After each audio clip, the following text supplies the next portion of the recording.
Olá, bem-vindos a mais uma viagem na história. A nossa jornada de hoje nos leva para o meio do Oceano Pacífico, na ilha de Wake.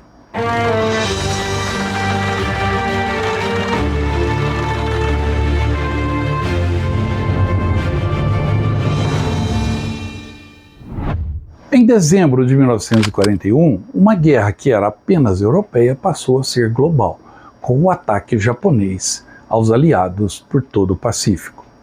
O principal destes ataques foi em Pearl Harbor e despertou aquilo que o Yamamoto, o almirante que comandou as tropas japonesas do Pacífico, chamou de o gigante adormecido. O ataque de surpresa, em 7 de dezembro de 1941, ao porto de Pearl Harbor, pegou os Estados Unidos de calças curtas e muitos navios foram afundados, mas não foi o ataque decisivo que os japoneses esperavam. Junto com o ataque japonês a Pearl Harbor, aconteceram dezenas de outros ataques em vários pontos ao longo do Pacífico. Hoje nós vamos falar de um destes ataques secundários, logo após o ataque a Pearl Harbor. Este ataque aconteceu na ilha de Wake e entrou para a história militar, em especial na história militar americana. O que aconteceu em Wake ficou conhecido como o Álamo do Pacífico, pois a resistência foi tão grande quanto naquele episódio da guerra entre México e os Estados Unidos no século XIX.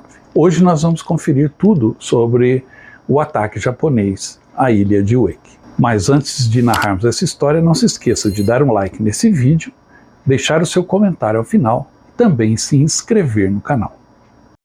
A ilha Wake é um conjunto de pequenas ilhotas formadas de coral sobre os restos de um vulcão inativo, localizada a meio caminho entre o Japão e o Havaí, ficando um pouco mais ao sul de Midway. A ilha, que é uma possessão americana desde o final do século XIX, possui uma área de 7 km², ficando a 2/3 da distância entre o Havaí e as Ilhas Marianas. Os americanos ali construíram uma base militar e uma pista de pouso, pois a localização geográfica da ilha é estratégica para quem cruza o Pacífico. E é natural que, diante da expansão japonesa pelo Oceano Pacífico, a ilha Wake logo ficasse na mira dos japoneses. E o que aconteceu ali resultou em uma grande batalha, importante na história militar. Vamos saber hoje um pouco mais sobre a Batalha de Wake Island e a ocupação japonesa naquele território. O impacto do ataque japonês foi tremendo. Dominaram uma boa parte do Pacífico, tomaram possessões britânicas, canadenses, holandesas, australianas e americanas. Os japoneses já haviam avançado anteriormente na China, mas eles estenderam ainda mais em território asiático essa dominação.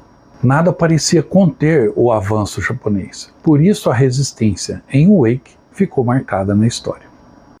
Antes do ataque japonês a Pearl Harbor, a Marinha dos Estados Unidos já havia estabelecido uma base na ilha de Wake, que começou a ser construída em janeiro de 1941, pois as nuvens de guerra já estavam no horizonte.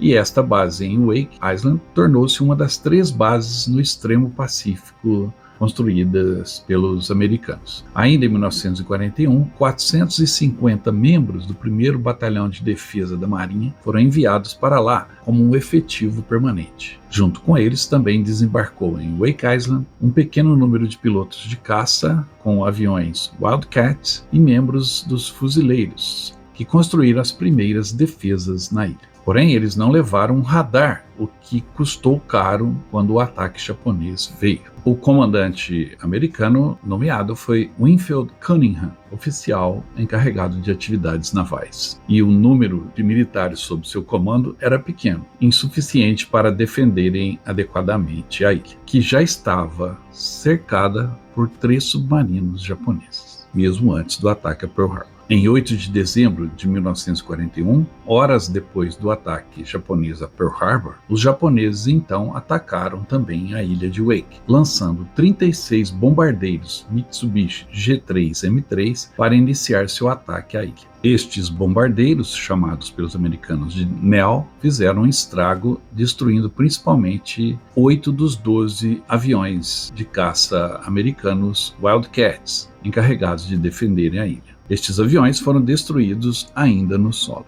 Por ocasião do ataque, existiam 1.221 trabalhadores civis de uma companhia de engenharia contratada pela Marinha para construírem as instalações militares e também da Pan Am que estavam sendo implementadas na ilha. A maioria destes homens eram veteranos de programas de construção anteriores nos Estados Unidos e fora do país. Outros eram homens que se encontravam em situações desesperadoras e aceitando qualquer emprego. A Pan Am estava construindo ali uma base, pois a ilha era uma das paradas do Pan Am Clipper, um avião que fazia uma rota comercial pelo Oceano Pacífico, iniciada em 1935. Estes barcos voadores eram algumas das maiores aeronaves de asa fixa da época, e as passagens eram muito caras, mas permitiam uma viagem muito mais rápida entre a Ásia e a Austrália. Os trabalhadores civis estavam construindo um aeródromo, uma base de hidroavião, uma base submarina,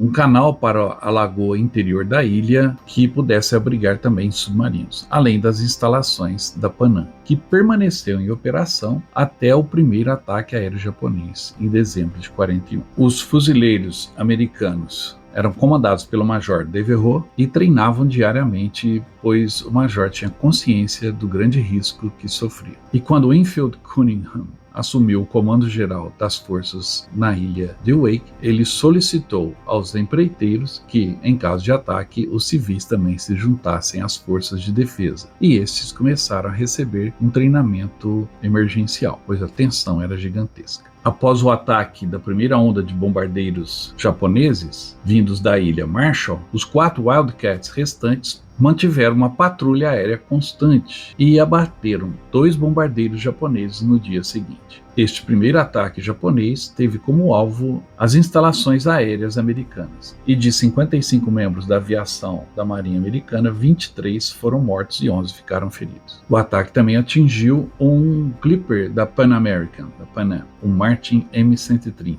que havia partido de Wake e estava a caminho de Guam com passageiros, quando recebeu a mensagem sobre o ataque a Pearl Harbor e foi orientado a retornar à ilha de Wake. Ele retornou apenas para ser pego no bombardeio surpresa japonês, que, além dos militares da Marinha Americana, também matou 9 funcionários da Pan Am e destruiu os edifícios da Companhia Civil. Assim como as tropas americanas cercadas do Forte do Alamo, no território que hoje é o Texas, e lideradas naquela época por Jim Bowie, David Crockett e companhia, a guarnição norte-americana em Wake estava mais ou menos na mesma situação. Mas mesmo sem a menor perspectiva de salvação ou de vinda de socorro, eles optaram por resistir. Resistiram bravamente. Após destruírem as instalações aéreas americanas na primeira onda do ataque, os japoneses então lançaram as ondas seguintes, tentando também desembarcar na ilha em 11 de dezembro de 1941. Esta força de desembarque era considerável. Tinha 3 cruzadores leves, 6 destroyers, 1 submarino e 2 navios mercantes armados, além de 2 barcos de patrulha e 450 tropas japonesas de desembarque. Apesar de terem sido pegos de surpresa, as forças americanas impediram esse desembarque, lutando bravamente, inclusive com vários contratados civis pegando em armas. A expectativa da liderança americana na ilha era esperar até que a força inimiga estivesse suficientemente perto de suas defesas costeiras para só então dispararem contra os invasores. A frota para essa tentativa de invasão japonesa incluía 3 cruzadores leves e 7 destroyers. O Major Devereux, sob o comando de Cunningham, ordenou aos artilheiros que não atirassem enquanto o inimigo não estivesse próximo o suficiente. Quando esses estavam bem próximos das baterias, preparando para lançarem as barcas de desembarque, a bateria L, na ilhota de Pearl, afundou o navio japonês Hayate a uma distância de 3.500 metros, fazendo-o explodir e afundar em 2 minutos, à vista de todos os defensores em terra. Os 4 aviões Wildcats restantes também conseguiram afundar o destroyer Kisaragi, lançando uma bomba em sua polpa, onde as cargas de profundidade estavam armazenadas. Com 2 destroyers perdidos, incluindo o Hayate, que se tornou o primeiro navio de guerra japonês a ser afundado na Segunda Guerra Mundial, os japoneses registraram 407 vítimas e então se retiraram sem desembarcar, sofrendo o primeiro revés da guerra contra os americanos. Mas depois dessas primeiras ondas do ataque japonês, o desembarque nipônico seria inevitável. O número de tropas era muito superior e os americanos estavam muito longe de qualquer possibilidade de socorro. Independente disso, eles resistiram ferozmente e bravamente. Em 20 de dezembro de 1941, com a batalha em andamento, chegou à ilha de Wake um avião PBY Catalina, levando correspondência e traçando um plano para uma possível evacuação. Porém, ao decolar, o Catalina levou apenas o tenente-coronel Baylor, que era necessário em Pearl Harbor, e ele se tornou a última pessoa a deixar a ilha antes da invasão japonesa. Na manhã de 21 de dezembro, chegou ao alcance da ilha de Wake a grande força de invasão japonesa, contando inclusive com 2 porta-aviões, o Iryu e o Soryu, que prontamente engajaram seus aviões no combate e abateram os Wildcats restantes em Wake, e ficou totalmente sem cobertura aérea. Finalmente, os japoneses começaram a desembarcar 1.500 fuzileiros navais a partir das 2 horas da manhã no dia 23 de dezembro. Eles desembarcaram em pontos diferentes ao longo de toda a ilha Wake e foram confrontados pelos fuzileiros americanos reforçados pelos trabalhadores civis. Os fuzileiros japoneses contornaram a posição dos canhões de defesa da ilha e atacaram o campo de aviação, enquanto outro grupo de fuzileiros japoneses avançou para o interior da ilha, até que se depararam com um contra-ataque americano liderado pelo capitão Platt, que infligiu pesadas baixas aos japoneses e os forçou a recuarem para a área de desembarque. Após um combate terrível e intenso, os mariners americanos recuaram para uma linha final a nordeste do campo de aviação, onde se renderam após estarem totalmente cercados pelos japoneses. Nesses confrontos, os fuzileiros navais americanos perderam 49 soldados, 2 desapareceram e 50 ficaram feridos, enquanto a marinha perdeu mais 3 membros e 70 civis foram mortos. 433 funcionários americanos foram capturados e todos os militares que se renderam também. Ao todo, os japoneses fizeram 1.616 prisioneiros, entre militares e civis. A maioria foi evacuada para campos no Japão e na China, mas um pequeno número permaneceu na ilha Wake como trabalhadores. Apesar da perda final, as forças americanas foram muito elogiadas pela imprensa e pelo público, conforme as notícias da resistência iam chegando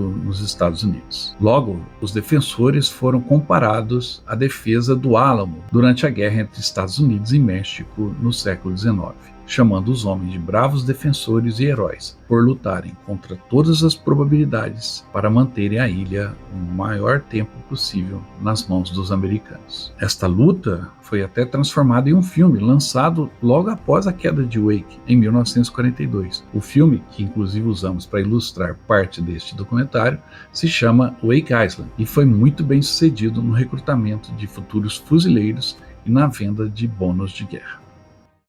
Durante o período que os americanos resistiram aos japoneses, a imprensa americana e a imprensa mundial enaltecia a resistência desses soldados isolados naquela pequena ilha. E essa propaganda acabou criando um mito e transformando uma derrota em Wake numa vitória pela propaganda aliada. Do mesmo jeito que a história tratou o Álamo, que foi uma derrota americana, numa resistência heróica, e os britânicos fizeram com a retirada de Dunkerque. Como disse Churchill, não se ganha a guerra fazendo retiradas. Mas a resistência foi inspiradora e contribuiu para a vitória final dos aliados. E os veículos de propaganda da época transformaram Wake no mito que é hoje. Mas, independente da propaganda, o que aconteceu ali realmente deve ser enaltecido. A resistência foi heróica. Embora a ilha Wake tenha sido perdida, os americanos fizeram muitas tentativas para recuperá-la durante o restante da Segunda Guerra Mundial. A Marinha dos Estados Unidos também criou um bloqueio submarino próprio para evitar que os suprimentos chegassem à ilha. Isso, no entanto, levou à fome, inclusive dos prisioneiros de guerra que ficaram ali. Estes prisioneiros foram forçados a realizarem trabalhos manuais na ilha de Wake durante toda a ocupação japonesa na ilha. E os japoneses, após um ataque específico dos aviões e navios americanos em 5 de outubro de 1943, em retaliação executaram 98 destes prisioneiros, que foram enterrados às pressas, pois um prisioneiro fugitivo desconhecido, que mais tarde foi morto, voltou para marcar seus túmulos. Somente em 4 de setembro de 1945 é que os japoneses entregaram a ilha Wake aos americanos, 2 dias após o fim da Segunda Guerra Mundial. E durante os julgamentos de crimes de guerra, o almirante japonês Shigematsu Sakaibara, que ordenou a execução dos prisioneiros americanos em Wake, foi considerado culpado e enforcado em 19 de junho de 1947. Terminava assim toda a tragédia e a trajetória da ilha de Wake na Segunda Guerra Mundial. Era isso que eu tinha por hoje. Espero que você tenha gostado da história do que aconteceu na ilha de Wake. Existe um filme clássico feito em 1942, como eu disse, no calor da batalha. E eu usei algumas cenas deste filme para ilustrar esse pequeno documentário sobre a ilha Wake. Não se esqueça de dar um like nesse vídeo se gostou, deixar o seu comentário e também se inscrever no canal Viagem na História. Aproveite e participe da promoção. Para a nova promoção dessa belíssima camisa que celebra os 80 anos do Dia da Vitória, já iniciamos a venda das camisas. E junto com essa belíssima camisa, você recebe um cupom com o seu número para concorrer a uma viagem. E você vai escolher o destino: Normandia, Alemanha ou Itália, dentro dos nossos roteiros que fazemos todos os anos. Você pode adquirir essa belíssima camisa na loja virtual do canal Viagem na História. O link está na descrição. Ou então envie uma mensagem para o nosso WhatsApp. E aí, não ficou bonita a camisa? Olha que legal, as bandeiras dos países, o selo, uma nova camisa para você do Viagem na História. Adquira já a sua. Obrigado pela sua atenção e eu volto logo com mais histórias de guerra. Até mais.